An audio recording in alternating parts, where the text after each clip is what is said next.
So we already did the Eastern Conference. Let's hop into the Western Conference and discuss who will win each of these series. Appreciate if you drop a like, comment, and subscribe, but let's get right into it. The Nashville Predators versus the Vancouver Canucks. And we'll start off with the Vancouver Canucks. It has been extremely impressive what this team has done. Nobody saw them being one of the best teams in the NHL. In some predictions, had them out of the playoff race altogether, and it wasn't due to a lack of talent, but it seemed for whatever reason they were never able to get things together. But this year they finally clicked. JT Miller had a stellar year, 37 goals, 66 assists for 103 points. Pettersson in 81 games played had 34 goals, 55 assists for 89 points. And Brock Besser, 40 goal scorer for the first time in his career with 40 goals, 33 assists for 73 points. Their top six has some excellent production. But outside of the top scoring, they have some good secondary scoring as well. Lindholm, Connor Garland, Dakota Joshua, Hoglander, Mikheyev, lines 1 through 3, and even line 4 will give them good production. But when you talk about the Canucks, the standout player is on the defense. Quinn Hughes, 17 goals, 74 assists for 91 points. He's had a tremendous year. Hornrek had 48 points. Saucy, Myers, Zadorov, and Ian Cole also had good years. They have a nice balance of offensive production and size to them to help stifle the other team. They have 3 defensemen above 6'5", so they can take away time and space, and have other defensemen like Hughes that are able to create from the point. So when I look at the forwards, I think this is a very good offense, and I look at the defense, this is a very solid defense as well, but the most important position in the playoffs especially is goaltender, and Thatcher Demko had himself a very solid year. 50 games played, 2.44 goals against average, and .918 save percentage. Demko hit another gear this year, and as a Boston College Eagles fan, it was fantastic to see. He's always shown you these flashes, and whether it was due to a poor team around him or him battling an injury bug, he was never allowed to thrive, and this year he finally broke through. Demko has the ability to get hot and shut down opponents. So if he gets hot, that's a scary thought for the Nashville Predators. So let's talk about the opponent, the Nashville Predators. Philip Forsberg has had a tremendous year. 48 goals, 46 assists for 94 points. Ryan O'Reilly has fit in nicely on the Preds with 69 points. Nyquist has had a great year as well with 75. The Predators' top line is very good, and they do have some steady secondary scoring.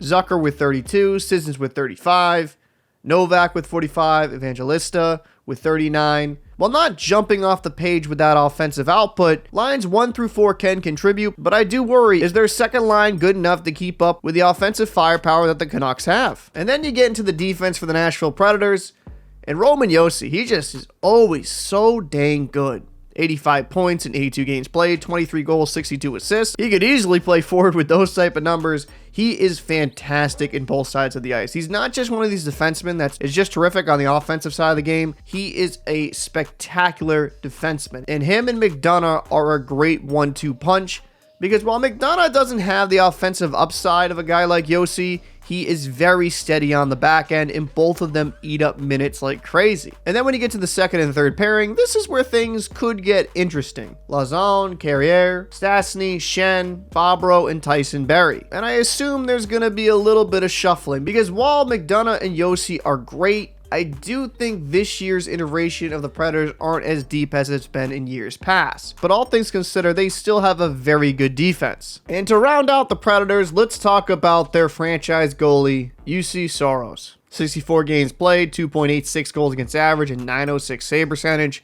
He again has been a workhorse for this team, and he has filled in as the franchise goalie perfectly after Rene retired. And Saros starting out the season had some subpar numbers, but as the season has progressed, he has looked better and better. And while the save percentage isn't going to pop off the page, considering he played 64 games this season, it's sort of expected that his numbers aren't going to be in the .915 plus range. That's a lot of games to play. And while he's a shorter goalie, he has bucked that trend that guys under 6 feet can't play at the NHL level. And if he gets locked in and plays like the best version of himself, the Vancouver Canucks could be in for a surprise. While the Nashville Predators do have some holes on their roster, Saros is a goalie that can be capable of stealing a few games. So what is my prediction in this series? While I love the Predators' second half and how tremendous they have been, they have cooled off a little bit, and I think the Vancouver Canucks are just a bit too much for these Predators. They're deeper offensively, and while I would take Josi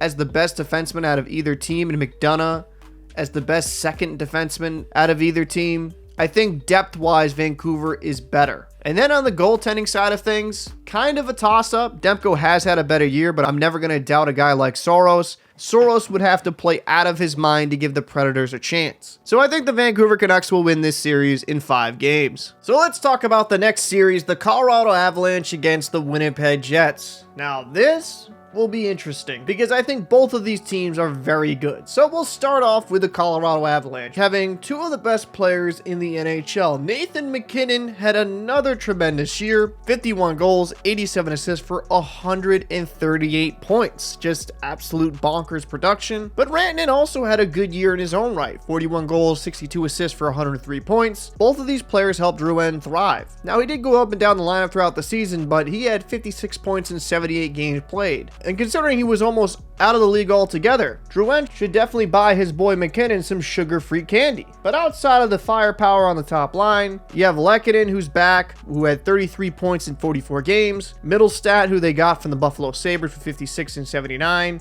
and Nichushkin, 51 points in 53 games played.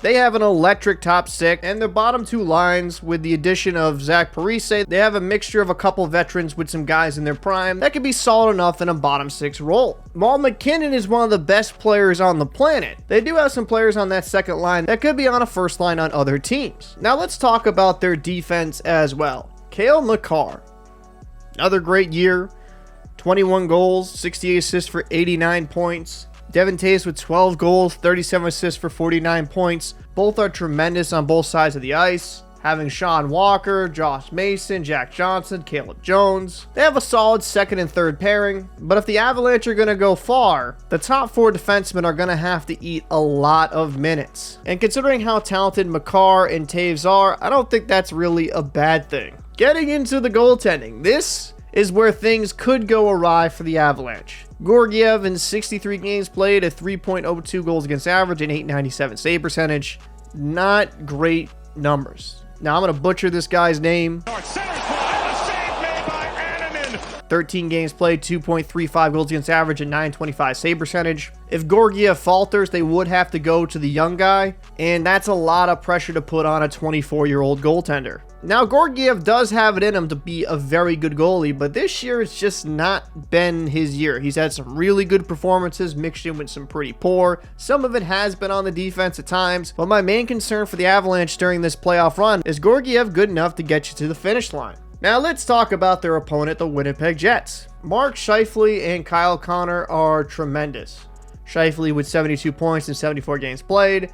Kyle Connor with 61 points in 65 games played. And when you look up and down the lineup, they do have some depth. Velarde with 35 points in 46 games played. Ehlers with 61. Monahan with 59. Toffoli with 55. Niederreiter, Lowry, and Appleton with 33, 35, 35 respectively. And they even have some guys slotted in the 4th line with 25 plus points. While the Winnipeg Jets don't have the firepower of a guy like MacKinnon or even Rantanen, they still have some really good depth up and down the lineup, which should be able to keep them in this fight with a very good Colorado Avalanche team. If the Jets are going to beat the Avalanche, Scheifele, Connor, and Ehlers are going to have to play some really good hockey and help propel this team over the top. Now let's get into the defense. Joshua Morrissey, an extremely good defenseman.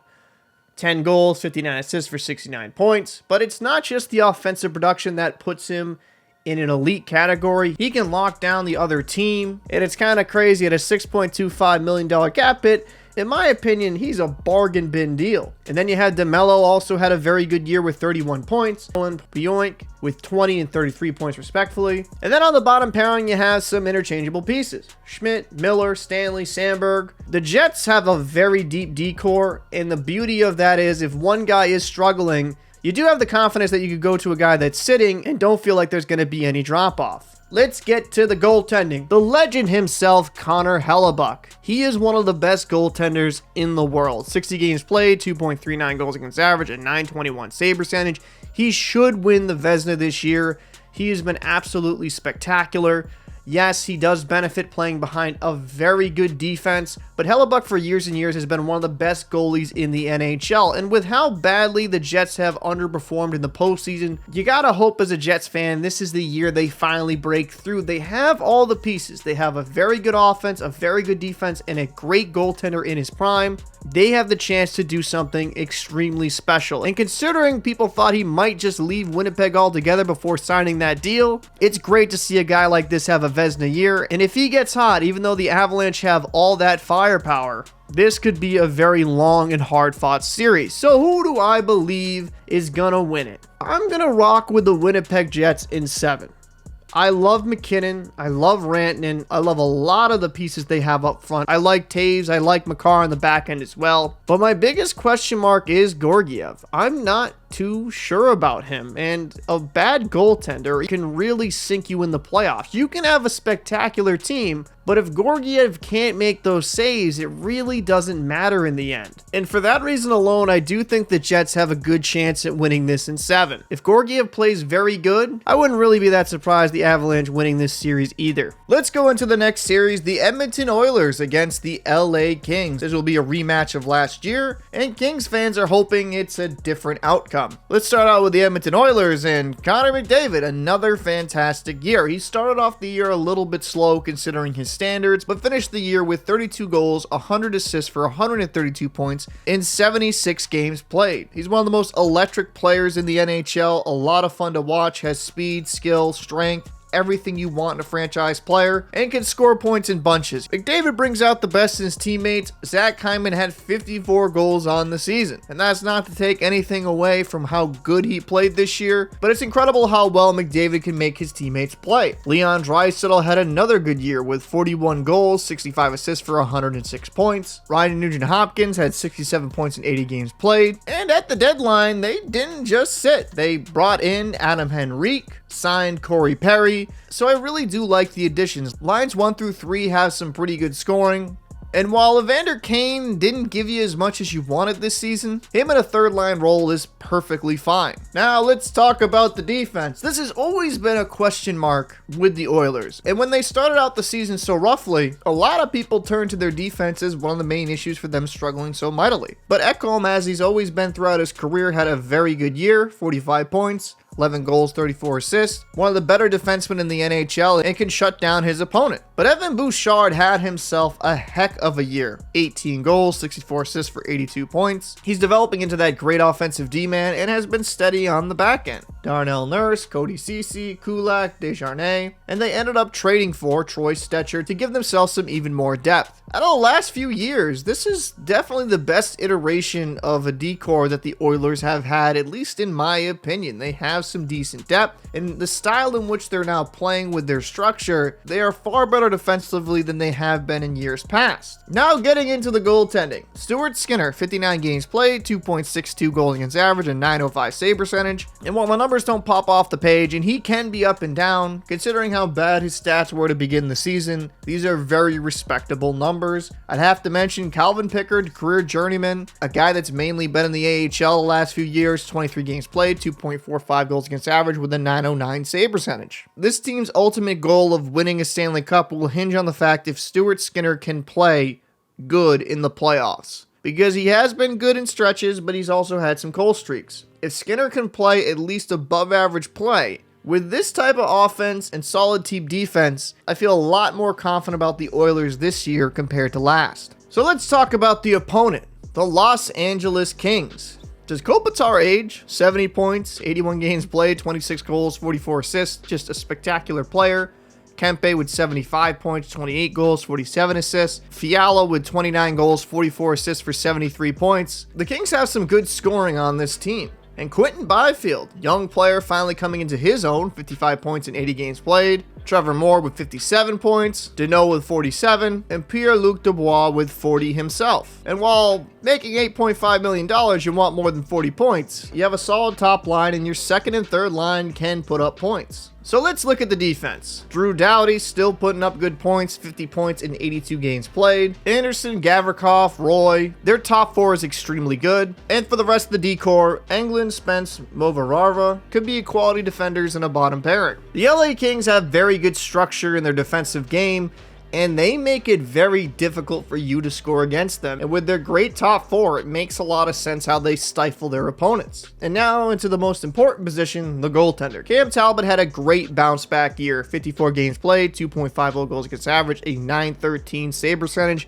And considering he's only making $1 million, he should be seeing himself get a raise next year. The backup, Riddick, 24 games played, 2.16 goals against average, a .921 save percentage. Both goalies have played very well, but I'll say the playoffs can be a different animal altogether. But if Talbot can just play within himself, make the saves he's supposed to make, and the occasional spectacular save, the Kings are set up defensively to really play low-scoring games. And even though there is high firepower on the other side, we have all seen great players be neutralized altogether playing against very good defensive teams. So what is my prediction for this series? Ultimately, I think the Oilers' firepower will be a bit too much, but I don't think this is going to be a light series. I see the Edmonton Oilers winning this in 6. Wouldn't be surprised if it went to 7. While I love a lot of the pieces, the top 6 for the Kings and their top 4, I do have a question mark regarding Talbot. On the flip side, I have similar concerns about Stuart Skinner, but I believe the Oilers will be able to outscore their issues a little bit easier than the Kings. So let's get into the last series, the Dallas Stars versus the Vegas Golden Knights. The Stars, a team that has played great this year. They have 6 players with 60 points or more. They are the definition of depth against the Vegas Golden Knights, the defending Stanley Cup champions that are starting to have players become healthy when the playoffs turn around. So let's talk about the Dallas Stars first.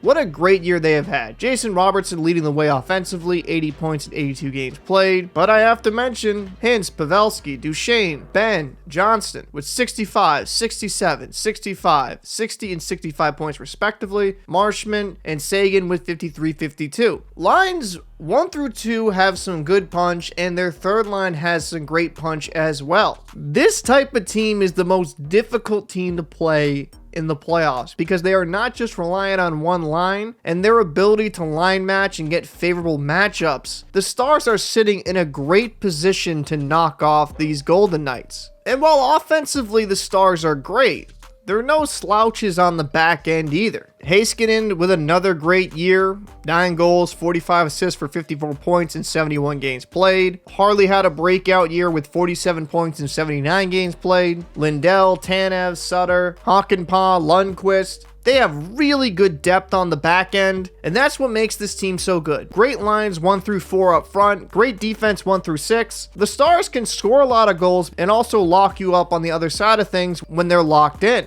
But getting into the goaltending, Jake Ottinger, the BU grad, 54 games played, 2.72 goals against average, a .905 save percentage. He did not have a great year for most of the season, but over the last month, you've seen a big improvement in his play. And if Ottinger can get hot, he is a scary goalie to play. We have seen it in past performances in the playoffs. He can be a dominant force and steal you some games. With a good balance of solid offense, solid defense, and a goaltender starting to find his game late into the season, the Stars should be primed for a deep playoff run. And before I switch to the other team, again, what does Joe Pavelski use to resist aging? Just honest to God question at this point. He's 39 years old and he still looks like prime Pavelski. But let's talk about the opponent, the Vegas Golden Knights. They're the defending Stanley Cup champions, and considering how well they played last year, most people, if they time travel to this point in the season, would be surprised them being in a second wildcard spot. But they battled some injuries and some inconsistency. But ultimately they're here, and I still think they're a threat. Regardless if they're a wildcard team or not, they have a lot of talent in this lineup. Jack Eichel with 31 goals, 37 assists for 68 points in only 63 games played. On a point per game average, he had a fantastic year. Marchessault with 69 points in 82 games played. William Karlsson with 60 and 70. Stevenson with 51 points in 75 games played. And Mark Stone, who is still on IR as I record this video, 53 points in 56 games played. When the Knights have a fully healthy roster, I still consider them one of the best teams in the NHL. And if Stone can come back into into the lineup with Stevenson and Anthony Mantha coming back into the fold, a guy they got before the deadline, this team lines 1 through 4 can put up quite a bit of points. And not to mention they brought in Tomas Hertl from the San Jose Sharks, a guy that would be hungry to win a Stanley Cup. Depending on the health of their roster, if everybody's back healthy, this is a scary team to play against. Now let's look into the defense. Pietrangelo, Hannafin, who they brought in from a trade, McNabb, Theodore, Haig, Whitecloud, Martinez. They are so stacked on the back end.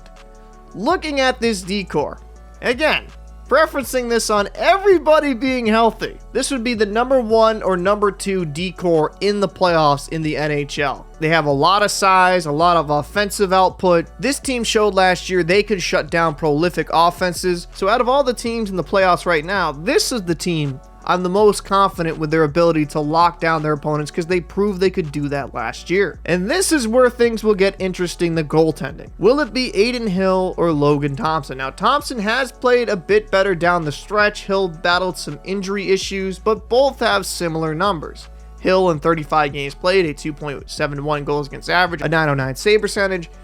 Thompson with 46 games played at 2.70 goals against average with a .908 save percentage. Either way, I'm fine with the goaltending because if one of them struggles, you can go to the other guy and you don't feel like there's going to be a massive drop-off. Considering how well Thompson has played down the stretch, I think he will start out as the starter for the Knights. But being able to rely on a guy like Hill who's been there and done that is just such a nice luxury to have. So who do I have in this series? Well, I think this is going to go 7, and I'm kind of going back and forth. Do I believe the Knights can repeat what they did last year, or do I think the Dallas Stars will finally break through? This is a tough choice for me, but I'm going to say the Stars breaking through. I love the Knights. I love their roster. I wouldn't be surprised if they did win, but I think this year, with how well the Stars have played from the beginning of the season to the end and how much depth they have throughout the lineup, I think they can keep up with the Knights, and I think Oettinger should be spectacular in the playoffs. So I want to say a big thank you for everyone that watched the last video and the ones that have watched this one as well. Appreciate if you drop a like, comment, and subscribe if you did enjoy these videos. I had a lot of fun making them. I did not expect to get over 30,000 views in the last video, so thank you guys so much. I greatly appreciate it. I'm Captain Paul. I'll see you in the next one.